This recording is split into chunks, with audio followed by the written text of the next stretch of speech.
Shalom, selamat pagi anak-anak semua. Selamat bergabung di SMPK Trimulya tahun 2020-2021. Sebelum memulai ibadah, mari kita sama-sama bangkit berdiri. Kita sama-sama foto. Marilah kita mulai ibadah kita pada pagi hari ini dengan satu keyakinan bahwa pertolongan kita ialah datangnya dari Tuhan yang menciptakan langit dan bumi. Kiranya turun atas kita sekalian rahmat daripada Allah Bapa, cinta kasih daripada Yesus Kristus, pimpinan dan penyertaan daripada Roh Kudus, dari sekarang sampai selama-lamanya. Amin. Nas panggilan beribadah kita pada pagi hari ini diambil dari Amsal 1 ayat 7. Takut akan Tuhan adalah permulaan pengetahuan, tetapi orang bodoh menghina hikmat dan didikan.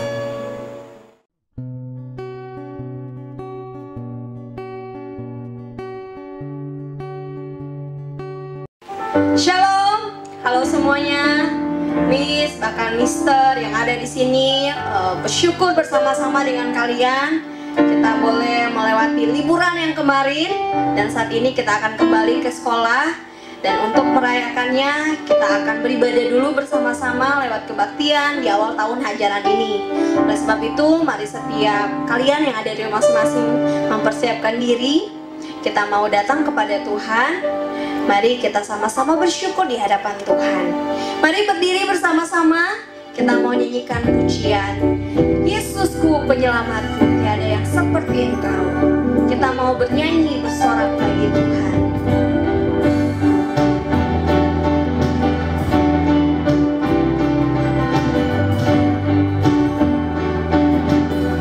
Mari sama-sama katakan Yesusku penyelamatku, tiada yang seperti Engkau. Setiap hari ku memuji keajaiban kasih-Mu, penghibur pelindung,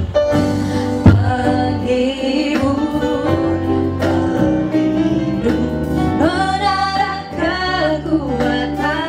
Biarlah semua yang bernafas tak berhenti menyembah. Sama-sama katakan, nyanyi dan bersoraklah. Bersoraklah bagi Dia, puji dan hormat, kuasa bagi Raja. Gunung tunduk, laut bergelora, mendengar nama-Mu. Ku bersuka atas perbuatan-Mu, selamanya ku kasih Engkau Tuhan. Tiada janji seperti yang ada padamu. Mari sama-sama katakan, nyanyi dan bersoraklah. Nyanyi dan bersoraklah bagi Dia, puji dan hormat, kuasa bagi Raja. Gunung tunduk, laut bergelora, mendengar nama-Mu.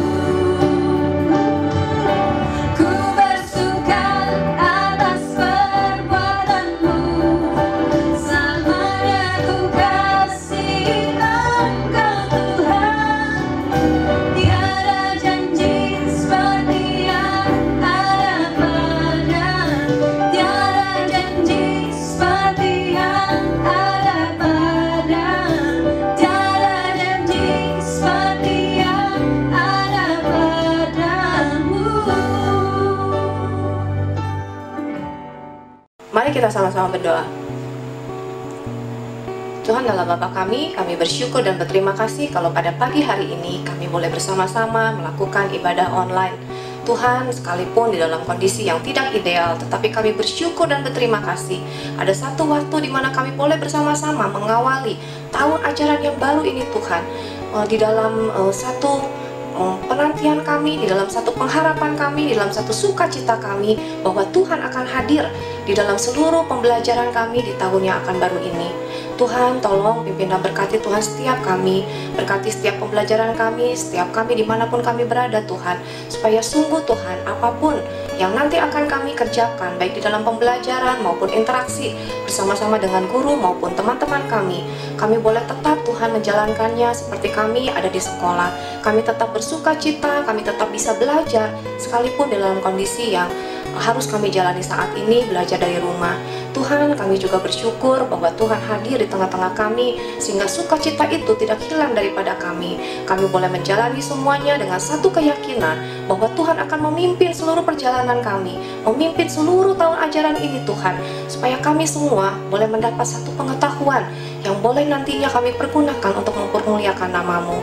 Tuhan, sekali lagi kami memohon belas kasihan juga daripada-Mu Tuhan, kiranya Engkau melalukan juga Tuhan wabah COVID ini daripada antara kami, supaya sungguh nanti di tahun-tahun yang akan datang, bahkan di bulan-bulan ke depan Tuhan, kami boleh bersama-sama lagi, kami boleh belajar lagi dengan normal Tuhan.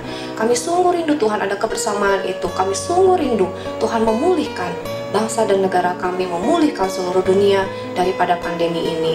Terima kasih Bapa, sekali lagi kami mau menyerahkan seluruh rangkaian ibadah kami ke dalam tangan-Mu, bahkan seluruh tahun ajaran yang baru ini ke dalam tangan pimpinan penyertaan-Mu Bapa. Kami sungguh yakin dan percaya bahwa Tuhan hadir dimanapun kami berada, bahwa Tuhan akan selalu memberikan kekuatan, sukacita dan damai sejahtera dimanapun dan kapanpun. Di dalam nama Tuhan Yesus kami berdoa meminta mengucap syukur. Amin. Kita mau dengarkan kebenaran firman Tuhan. Mari kita siapkan hati kita, dan biarlah kebenaran firman Tuhan ini boleh memberkati kita. Mari kita nyanyikan pujian ini. Hanya dekat kasih-Mu Bapa.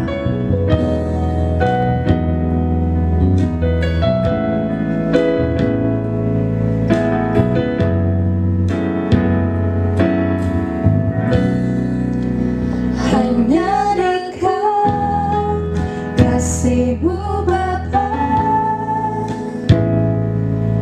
jiwaku pun tenang. Engkau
Shalom teman-teman semua, kita bersyukur hari ini kita kembali akan merenungkan firman Tuhan dalam chapel.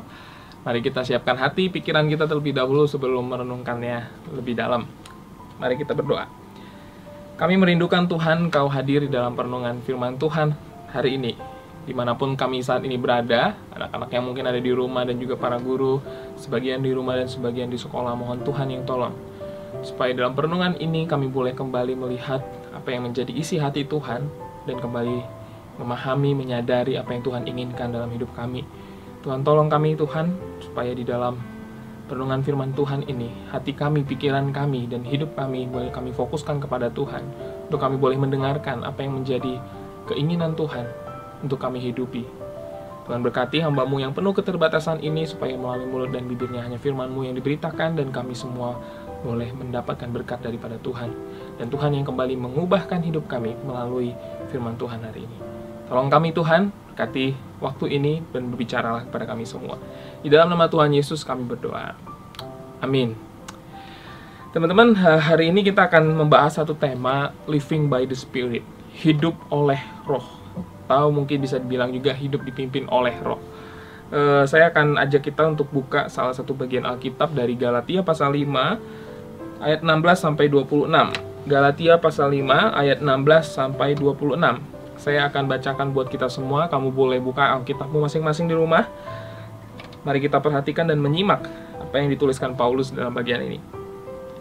Hidup menurut daging atau roh. Maksudku ialah hiduplah oleh roh, maka kamu tidak akan menuruti keinginan daging. Sebab keinginan daging berlawanan dengan keinginan roh, dan keinginan roh berlawanan dengan keinginan daging. Karena keduanya bertentangan, sehingga kamu setiap kali tidak melakukan apa yang kamu kehendaki. Akan tetapi jikalau kamu memberi dirimu dipimpin oleh roh, maka kamu tidak hidup di bawah hukum Taurat. Perbuatan daging telah nyata, yaitu percabulan, kecemaran, hawa nafsu, penyembahan berhala, sihir, perseteruan, perselisihan, iri hati, amarah, kepentingan diri sendiri, percideraan, roh pemecah, kedengkian, kemabukan, pesta pora, dan sebagainya. Terhadap semuanya itu kuperingatkan kamu, seperti yang telah kubuat dahulu, bahwa barang siapa melakukan hal-hal yang demikian, ia tidak akan mendapat bagian dalam kerajaan Allah. Tetapi buah roh ialah kasih, sukacita, damai sejahtera, kesabaran, kemurahan, kebaikan, kesetiaan, kelemah lembutan, penguasaan diri. Tidak ada hukum yang menentang hal-hal itu. Barang siapa menjadi milik Kristus Yesus, ia telah menyalibkan daging dengan segala hawa nafsu dan keinginannya. Jikalau kita hidup oleh roh, baiklah hidup kita juga dipimpin oleh roh. Dan janganlah kita gila hormat, janganlah kita saling menantang dan saling mendengki. Teman-teman, kurang lebih 80 tahun yang lalu, tepatnya tanggal 7 Desember 1941, itu ada satu peristiwa yang sangat memilukan bagi Amerika Serikat. Pada tanggal itu, pangkalan udara Amerika Serikat di Pearl Harbor, Hawaii itu dibombardir, mendadak dikuasai oleh tentara penerbangan Jepang. Ya, kita tahu ini tercatat dalam sejarah, dan dalam peristiwa itu dalam sekejap mata pangkalan udara itu dikuasai oleh Jepang. Bom-bom dijatuhkan dari pesawat Jepang, dan ada begitu banyak korban jiwa yang melayang dalam peristiwa itu. Nah teman-teman, kita tahu kisah ini tercatat dalam sejarah. Namun pertanyaannya sebenarnya adalah, apa sih penyebab Jepang begitu mudah menguasai pangkalan udara Amerika Serikat? Padahal kita tahu pangkalan udara Amerika Serikat salah satu pangkalan militer yang terkuat di dunia. Tapi pada saat itu, pada peristiwa itu, apa yang menyebabkan pangkalan itu dengan mudah dikuasai dan diserang oleh tentara Jepang? Nah teman-teman, ternyata persoalannya sederhana. Pada saat tentara Amerika Serikat diserang, mereka itu nggak tahu peperangan sebenarnya sudah dimulai. Pagi itu, hari Minggu jam 6 pagi, tentara Jepang telah masuk dan mengepung pangkalan udara itu, dan bom-bom dijatuhkan dari atas. Teman-teman, padahal tentara Amerika lagi ngapain? Mereka sedang tertidur karena malam minggu yang panjang. Mereka sedang santai karena mereka baru mendapatkan berita bahwa tidak ada tanda-tanda peperangan yang akan terjadi. Bahwa mereka melihat atau mendengarkan berita bahwa sepertinya Jepang itu memberikan tanda-tanda bahwa mereka menginginkan perdamaian. Jadi mereka santai, mereka berlibur, bahkan seorang jenderalnya pergi berlibur, tidak ada di tempat pada waktu itu. Nah teman-teman, keadaan itu membuat orang Amerika lengah dan tidak waspada. Sehingga pada pagi hari itu jam 6 pagi, mereka tidak sadar mereka ternyata sedang berada di zona peperangan. Intinya tentara Amerika tidak menyadari bahwa perang udah dimulai. Sehingga mereka akhirnya ditaklukkan oleh tentara Jepang. Amerika menangis karena begitu banyak korban dan yang terjadi di sana. Ada 188 pesawat terbang hancur, 20 kapal perang hancur, dan 2.403 jiwa melayang. Baik itu tentara Amerika maupun juga orang sipil. Amerika diliputi oleh duka yang begitu dalam dan mereka sangat jengkel karena dihina oleh orang Jepang sedemikian rupa. Nah teman-teman, apa yang terjadi di Pearl Harbor, Hawaii ini, atau peristiwa di Pearl Harbor ini, sebenarnya sedikit banyak menggambarkan tentang kerohanian orang Kristen saat ini. Teman-teman, banyak orang Kristen yang nggak sadar bahwa peperangan itu sedang terjadi. Orang Kristen yang tidur terlalu panjang dan terlalu lelap. Orang Kristen yang nggak tahu kalau dia sedang diserang. Nah itu sebabnya kita sering jumpai orang-orang Kristen yang kemudian akhirnya jatuh, kalah di dalam peperangan rohani. Seperti tentara Amerika yang kalah karena tidak sadar, tidak waspada bahwa mereka sedang berada di dalam situasi perang. Yang membuat mereka kemudian harus mengalami begitu banyak korban di dalam peristiwa itu. Nah teman-teman, kehidupan rohani orang-orang Kristen juga sama. Seringkali kita jatuh di dalam peperangan rohani, kalah di dalam peperangan rohani, karena kita nggak sadar bahwa dalam setiap hari hidup kita itu berada di dalam zona perang. Kita sedang berada di dalam situasi peperangan rohani. Waktu kita nggak sadar, kita akhirnya tidak siap dengan apa yang akan kita hadapi. Dan membuat kita mudah sekali jatuh. Ada banyak sekali orang-orang yang jatuh bergelimpangan di dalam dosa. Mulai dari hamba-hamba Tuhan. Bahkan kemudian anak-anak Tuhan. Anak-anak muda, anak-anak remaja yang katanya mencintai Tuhan, yang katanya percaya dan menerima Yesus dalam hidupnya. Ada berapa banyak yang kita temukan hari ini jatuh bergelimpangan di dalam dosa. Dan apakah salah satunya kita? Apakah salah satunya kamu? Teman-teman, kita nggak sadar godaan itu bisa datang kapan saja. Kita nggak sadar bahwa kita berada dalam situasi perang setiap hari. Akhirnya kita bersantai, kita tidak mempersiapkan diri, dan kita akhirnya jatuh di dalam dosa. Dan yang lebih parah jika kita jatuh terlalu dalam, dan kita begitu menyesalinya. Teman-teman, kalau kita tidak waspada dan sadar kalau kita ada di dalam situasi peperangan, wajar kalau kita itu akhirnya mudah sekali jatuh. Kita mudah sekali jadi orang yang mengabaikan firman Tuhan. Kita jadi orang yang mencontek pelajaran-pelajaran, tugas-tugas yang diberikan oleh guru. Kita dengan mudah sekali terpancing emosi karena dianggap rendah oleh teman kita. Kita mudah sekali jadi orang yang membuli orang lain, merasa lebih baik dari orang lain. Kita mungkin juga dengan mudah jatuh ke dalam dosa pornografi, masturbasi yang kamu lakukan. Karena kamu nggak waspada. Kita berada di dalam situasi perang. Bahkan kamu jatuh dengan apa yang kamu lakukan dengan pasangan kamu yang udah mulai pacaran, melewati batas-batas kekudusan seorang Kristen. Dan kamu terjatuh. Kenapa? Karena kamu tidak menyadari.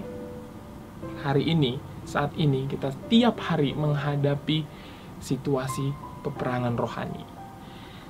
Nah teman-teman, pertanyaannya kapan sih sebenarnya peperangan itu dimulai? Peperangan itu dimulai saat kita pertama kali menerima atau kita percaya dan menerima Yesus Kristus sebagai Tuhan dan Juru Selamat kita pribadi. Nah pada saat itu kita di dalam diri kita ada ada dua keinginan yang bertentangan satu dengan yang lainnya. Yaitu yang pertama, keinginan daging yang menguasai hati kita, yang dikuasai oleh dosa, untuk melakukan hal-hal yang diinginkan oleh diri kita yang telah jatuh di dalam dosa. Yaitu melakukan perbuatan-perbuatan cemar, melakukan perbuatan-perbuatan dosa. Nah, tetapi pada waktu kita percaya dan menerima Yesus Kristus dalam hidup kita, maka ada satu natur yang baru.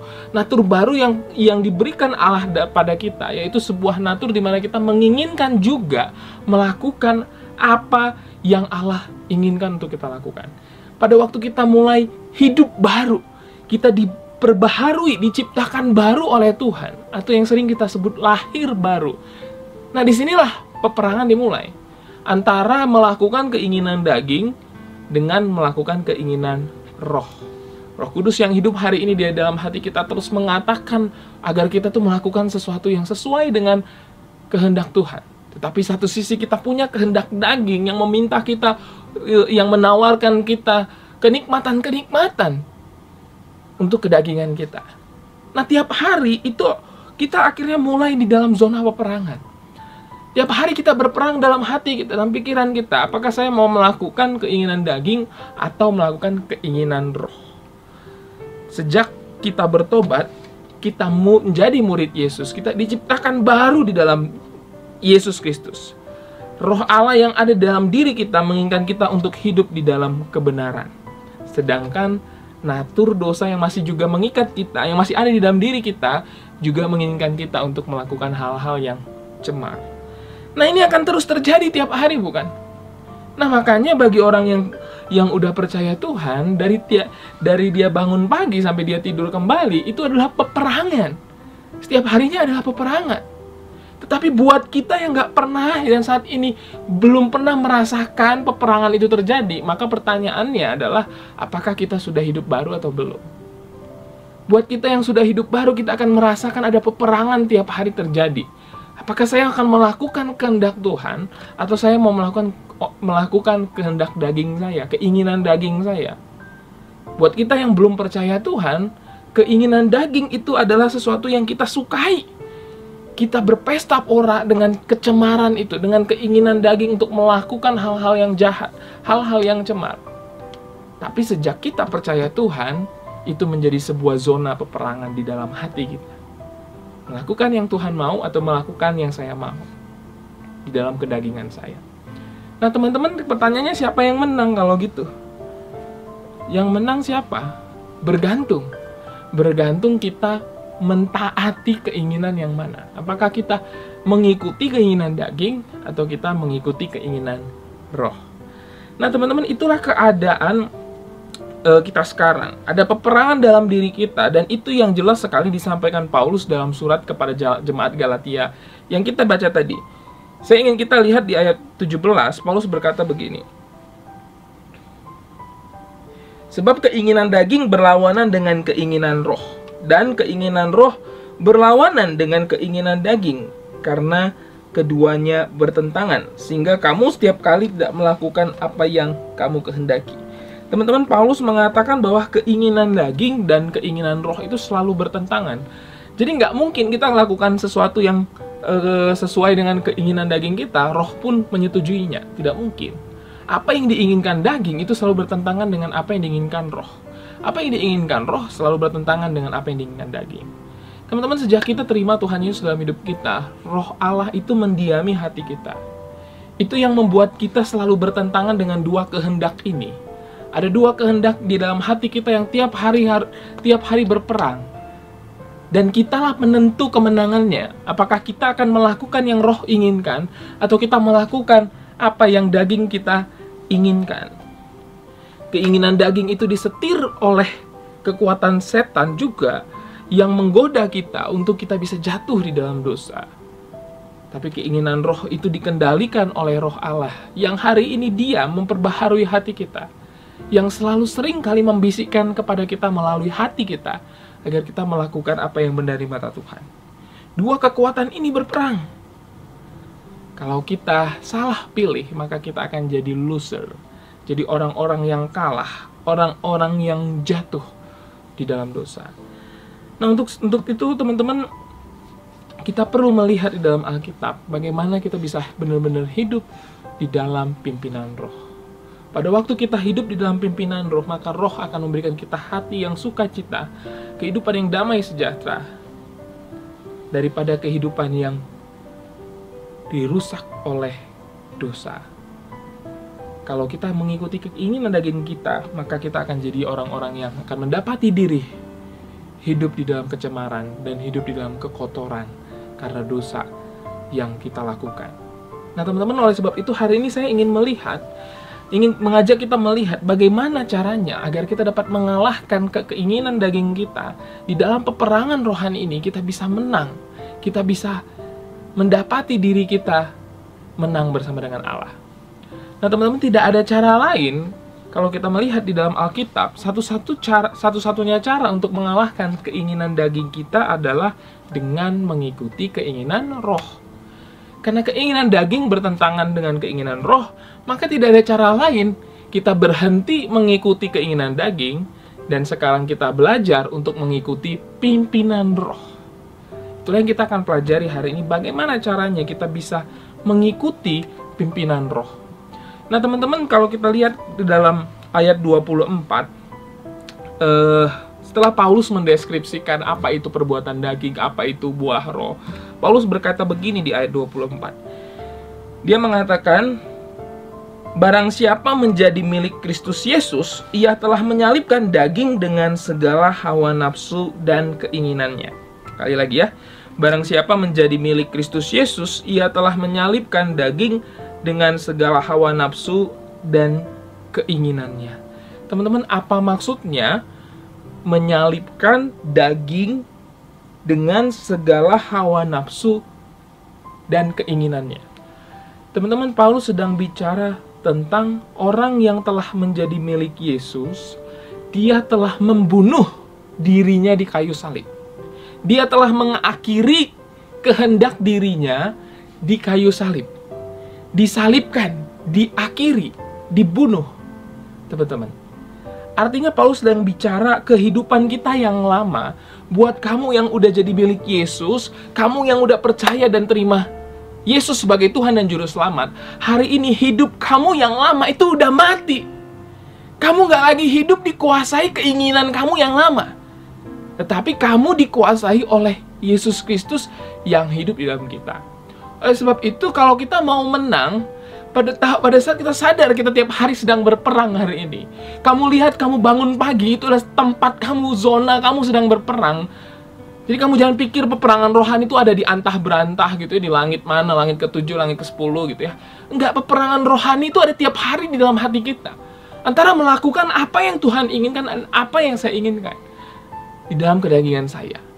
Nah, Paulus bilang, kalau kamu udah jadi miliknya Yesus, kamu udah percaya Yesus, sudah terima Yesus sebagai Tuhan dan Juru Selamat kamu, maka kamu udah mati. Diri kamu yang lama itu udah mati, udah kamu salibkan, udah kamu bunuh di kayu salib. Artinya kamu udah mengakhiri kehidupan kamu yang lama. Kamu nggak dikuasai lagi dengan keinginan daging kamu di dalam kehidupan kamu yang lama, tetapi kamu punya kehidupan yang baru, yaitu menjadi milik Yesus Kristus. Makanya teman-teman, kalau kita mau memenangkan perang ini, kita harus senantiasa mengingat siapa diri kita. Kita adalah milik Yesus. Kita adalah orang yang sudah menyalibkan, membunuh diri kita yang lama, mengakhiri diri kita yang lama. Dan sekarang adalah the new me, diri kita yang baru yang hidup sekarang ini. Sehingga kita tidak lagi hidup dikontrol oleh keinginan daging, tetapi keinginan siapa? Keinginan Kristus yang telah mati, menebus kamu dan menebus saya, memberikan hidup yang baru, memberikan hati yang baru untuk kita hidupi. Nah teman-teman, kemudian Paulus katakan di ayat 25, dia berkata, jikalau kita hidup oleh roh, baiklah hidup kita juga dipimpin oleh roh. Paulus baru bicara di ayat 24 tentang barang siapa menjadi milik Yesus, dia sudah mengakhiri kehidupannya yang lama, menyalibkan kedagingannya, keinginannya sudah disalibkan. Nah kita nggak lagi hidup dengan keinginan itu, Kemudian Paulus bilang, kalau gitu kita hidup dengan apa? Dia bilang, kalau kita hidup oleh roh, baiklah kita juga dipimpin oleh roh. Paulus mau bicara, kalau kita hari ini udah menyalibkan keinginan daging kita telah mengakhiri hidup kita yang lama itu, kita telah meninggalkan kehidupan kita yang lama, hidup kita tidak lagi dikontrol oleh keinginan daging kita itu. Nah sekarang yang kontrol siapa? Yang kontrol adalah roh Allah yang hari ini mendiami hati kita. Pada waktu kita terima Yesus sebagai Tuhan dan Juru Selamat kita, Roh Kudus hadir dalam diri kita. Dan dialah yang setiap hari menuntun kita agar kita hidup di dalam kebenaran.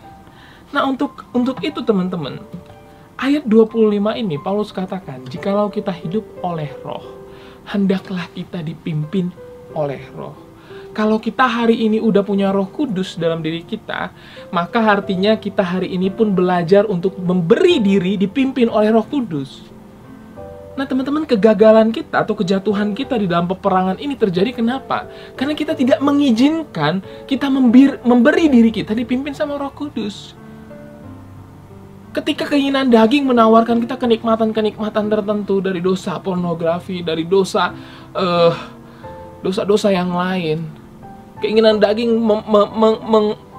mengajak kita melakukan hal-hal yang cabul, mengajak kita melakukan hal-hal yang cemar, mengajak kita melakukan hal-hal yang jahat kepada teman-teman kita, membuat itu seperti hal yang biasa, yang mengenakan, membuat kita tertawa, puas dengan diri.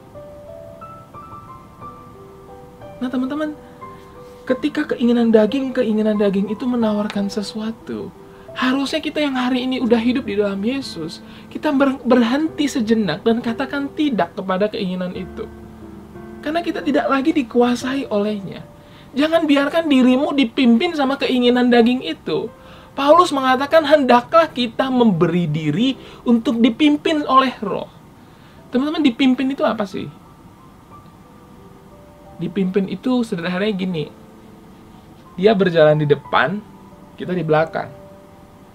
Dia pimpin kita. Dia belok ke kiri, kita belok ke kiri. Dia belok ke kanan, kita belok ke kanan. Nah artinya kalau kita mau hidup, kita sungguh-sungguh menang di dalam peperangan rohani yang tiap hari kita lewati. Dan kita sadar tiap hari kita sedang berada dalam peperangan rohani.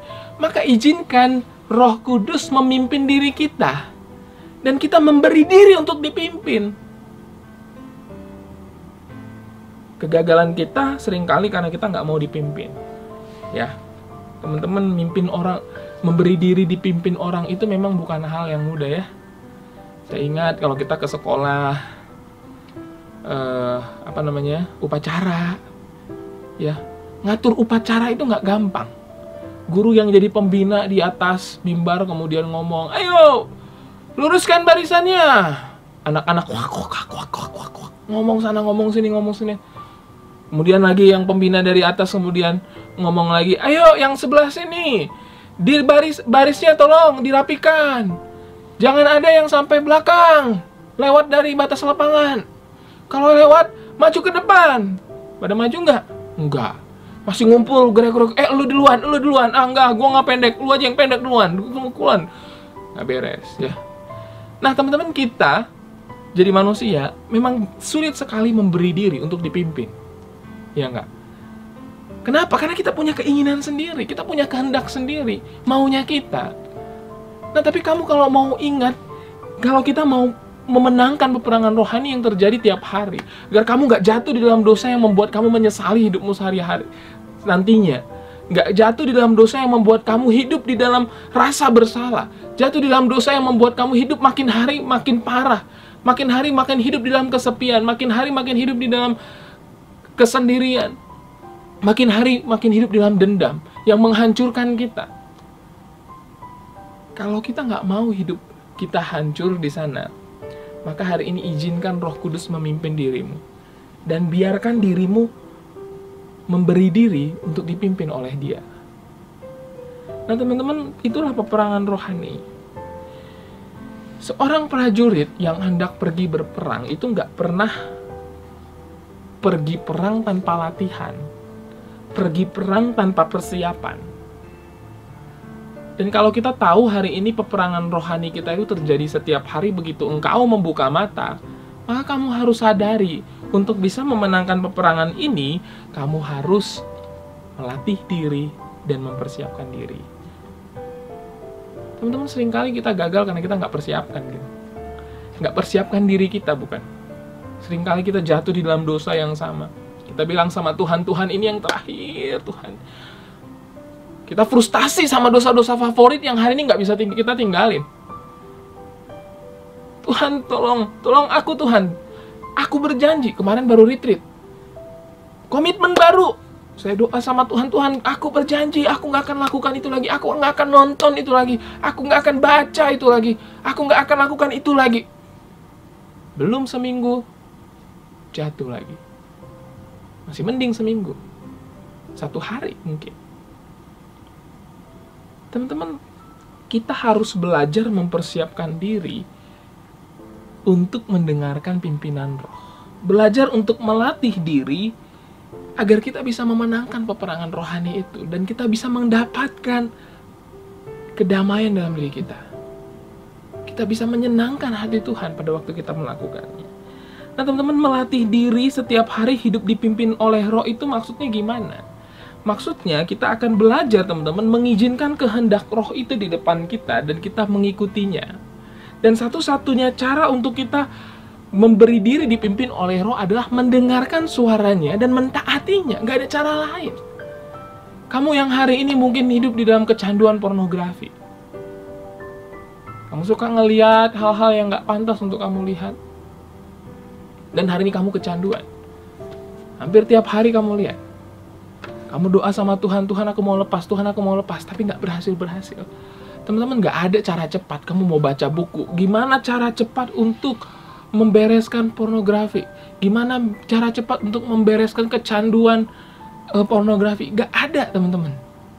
Satu-satunya cara adalah melatih diri untuk mendengarkan suara roh, apa yang hendak ia inginkan untuk kita lakukan dan mentaatinya.